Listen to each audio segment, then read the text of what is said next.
Do you believe in coincidences?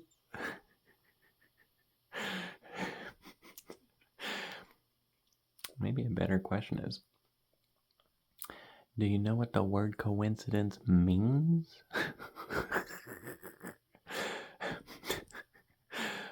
Because I'm 39 years old and I just learned what the word means. And I'm college educated, like, I'm a smart person. You know what I mean? I have, like, good vocabulary and stuff.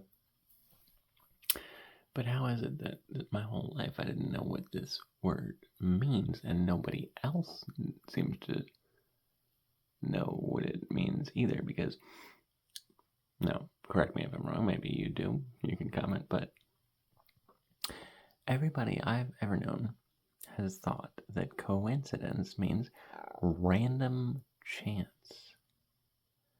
And that's why a lot of New Agers are like, there are no coincidences, bro. My dad used to say that too. When someone would like call him by accident, he'd be like, there are no accidents. No, well, that's different. But anyway.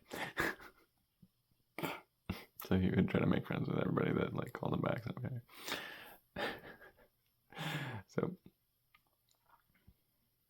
Okay. So let's look at the word coincidence.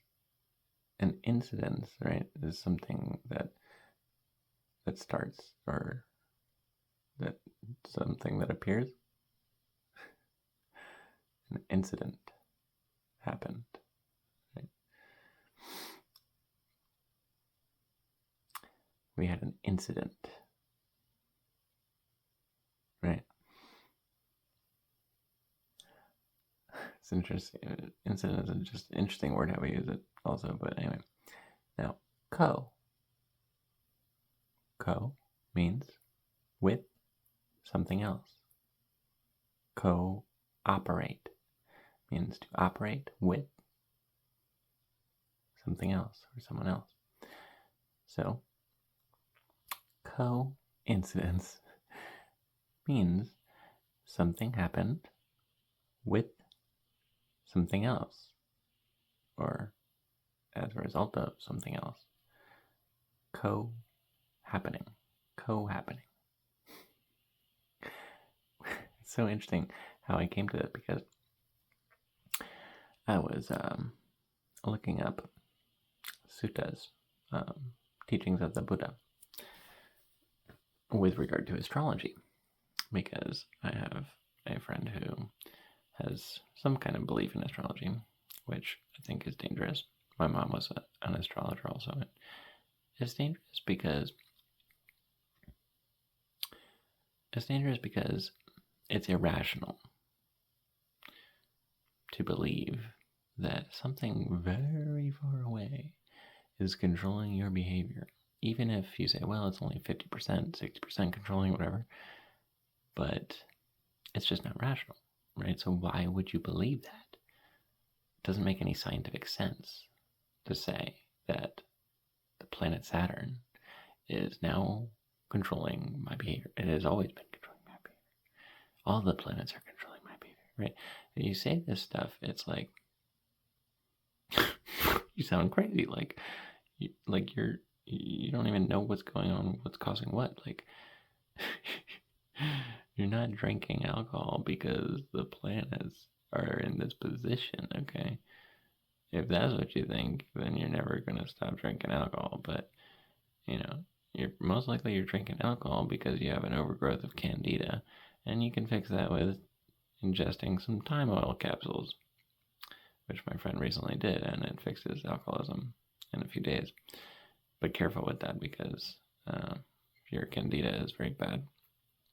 And also, thyme oil is also antiparasitic. So if you have like a lot of brain parasites and candida, by the way, the Herxheimer reaction can be pretty bad. So I would not start with 1 ml of thyme oil, but start with just a few drops in a capsule, and also take with DMSO, dimethyl sulfoxide, to clean out the toxins that are released when the stuff dies. So anyway,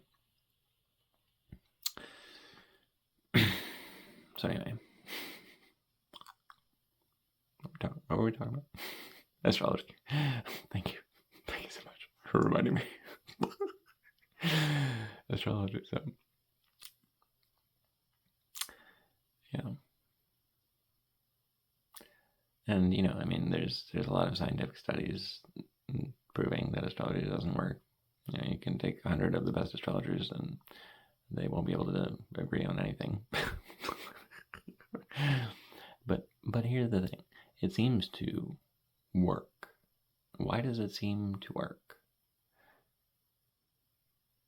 Subjectively, I mean, it seems to work because our minds are designed to find patterns. Very good pattern finding machines. We can find patterns even when there's no patterns. That's how good we are at finding patterns. And we also have a cognitive bias towards feeling or remembering when we're right, but not remembering when we're wrong. So, for example, my mom would say, Mercury is retrograde, so don't do anything. Like, don't travel, don't communicate, don't sign anything. Like, I was like, what? Like, how often is Mercury retrograde? She's like, half the year, every year. So basically, astrology people are like real fucking scared. Like half the year. Probably the rest of the year too, because like what I mean? The planets are not in the exact perfect alignment. I can't do anything. People literally plan their marriages, their births of their children astrologically and stuff. My mom, in fact, planned her marriage this way, and it worked. But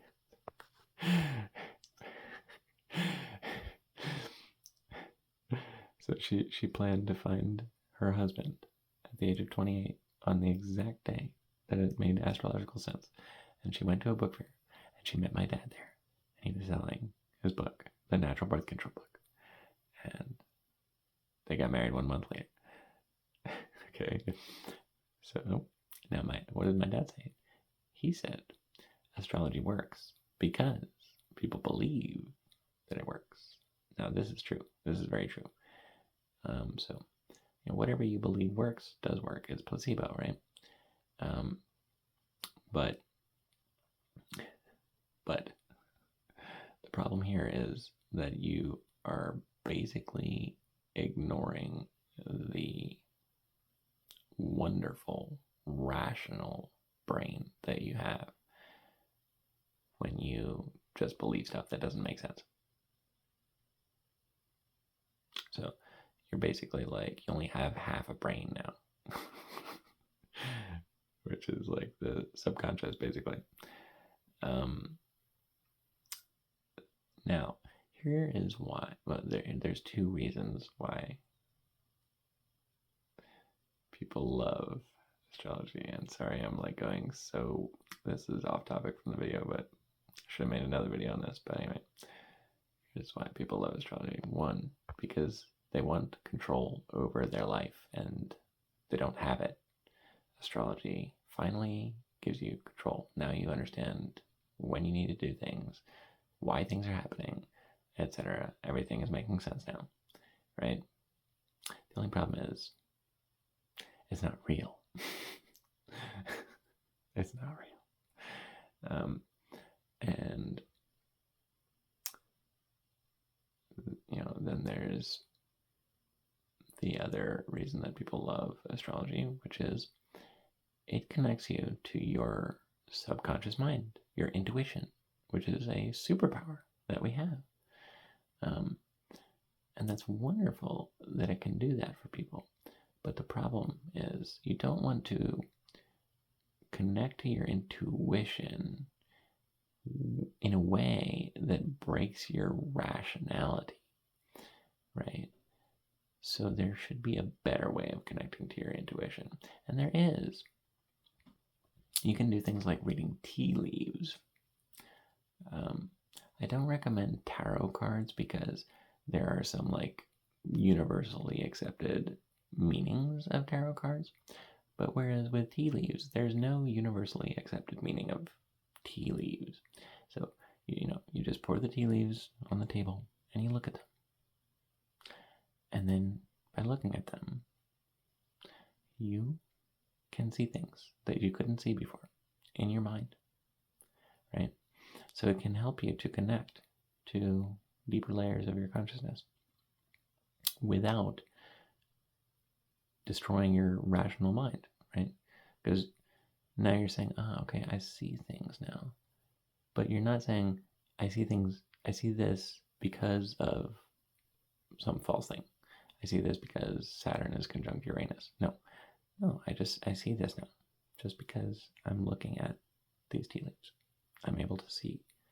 Okay, but even when you see things, you should always be humble enough to reality check. Okay, I see, something, but is it real? Well, I have to find out. We all operate on assumptions, but you can't just take your assumption to be absolute truth, right?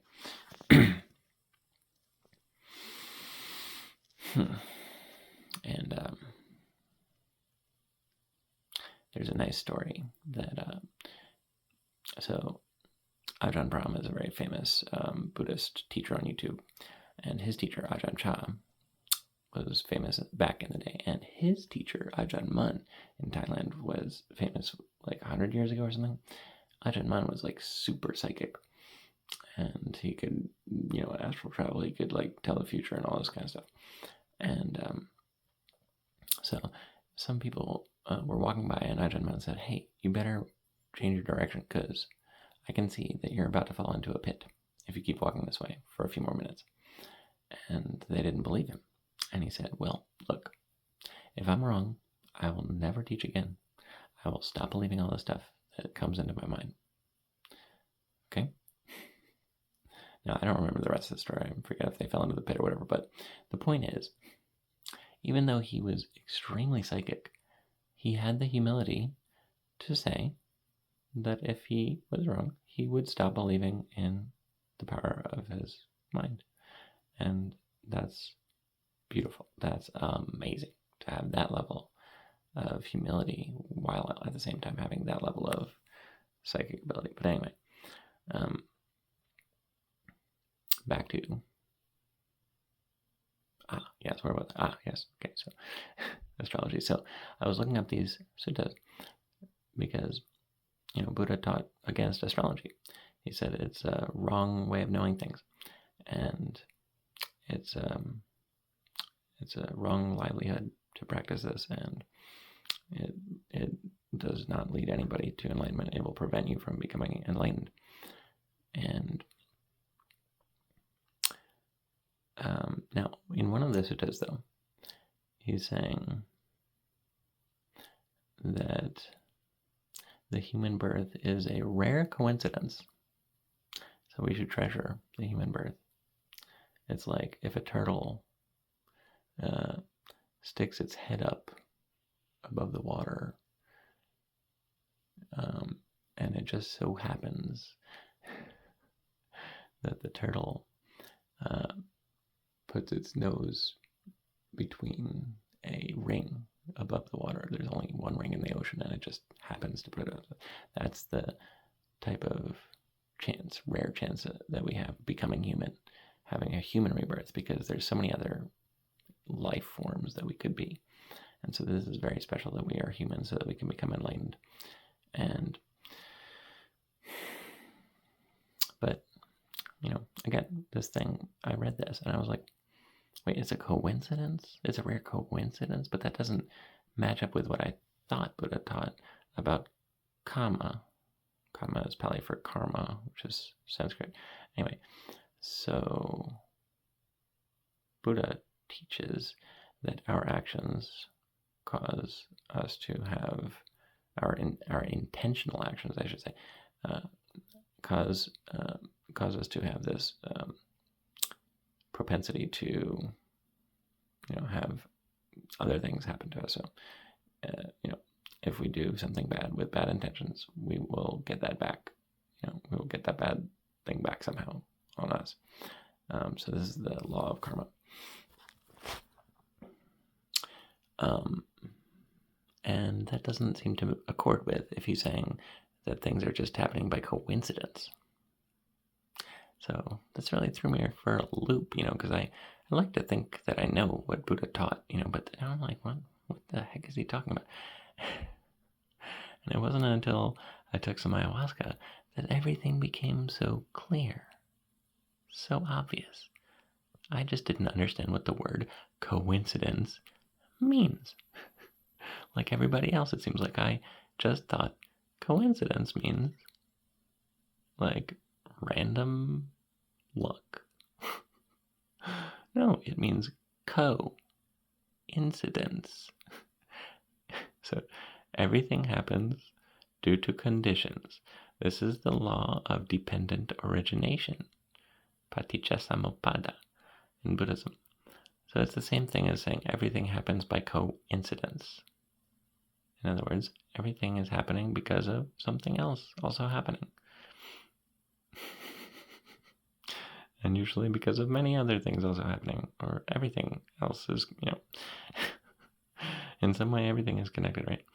So, but although everything is connected, some things are more connected.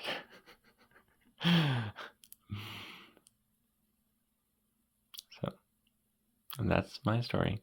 I'm sorry it took 17 minutes to explain everything, but I hope you found something valuable in this little amazing realization that I had today, thanks to ayahuasca, and thanks to reading the suttas, and thanks to questioning things, and thanks to not just believing the first dumb thing that comes into my head, like,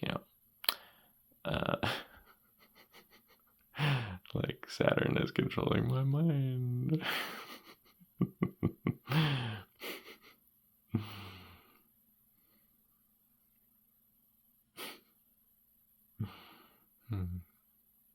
Don't forget to love your inner child.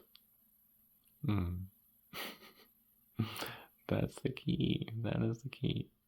And when you love your inner child all day long, then even the full moon cannot drive you crazy. Isn't that amazing? Incredible. Although the full moon can apparently activate parasites, so make sure you're taking your thyme oil and your ayahuasca and your holy water, activated charcoal, ozonated water. Oh my God. Yes. Wow, I think I had another discovery about, so the activated charcoal, ozonated activated charcoal water. So I drank this time that with a bunch of, so I put maybe a tablespoon of activated charcoal into the water instead of just a little bit. And it seems like it was really doing some magic on my intestines, and it was gurgle, gurgle, gurgle, gurgle, gurgle, like so much churning and churning and churning. And so, this is what happens when parasites are dying. They release a lot of gas, and it's and you can even see it when they come out. Sometimes you can see the bubbles and all this stuff. And sometimes it's not bubbles, but sometimes it's like a stream that you can see, like a stream of water. Anyway, I could teach a class on how to even look at your poop, but anyway, so I really feel, now I could be wrong, I'm humble, I could be wrong, but I really feel like this ozone activated charcoal is really good for getting rid of parasites. Now granted, I also combined it with ayahuasca, so that's another factor. But I mean, ayahuasca is also very good for parasites, but I feel like the ozone activated charcoal might be something like key here now. So anyway, I have to do some more experiments, I guess, but it kind of makes sense. It kind of makes sense to me. And that, there are some studies showing that it is antiparasitic. Regular activated charcoal is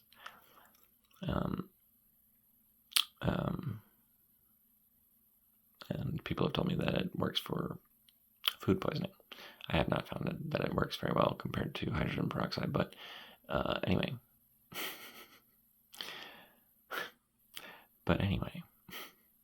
Now, the only person selling ozone-activated charcoal is Dr. Group on globalhealing.com.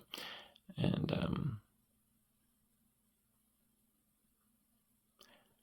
but his doses are, I think, too small to really make a big difference. But a tablespoon though of the ozone activated charcoal. Also, I don't believe his ozone activated charcoal is really very still ozone activated. It seems like it diminishes over time for me. But so you need to get the hydrogen water bottle. Check my videos on that, so you can make your own. And yeah, anyway. If you've watched this whole video, thank you. You're amazing. It's very rare that people actually watch these these whole long ass videos. I hope you learned something. I hope you found it a valuable use of your time. Much love.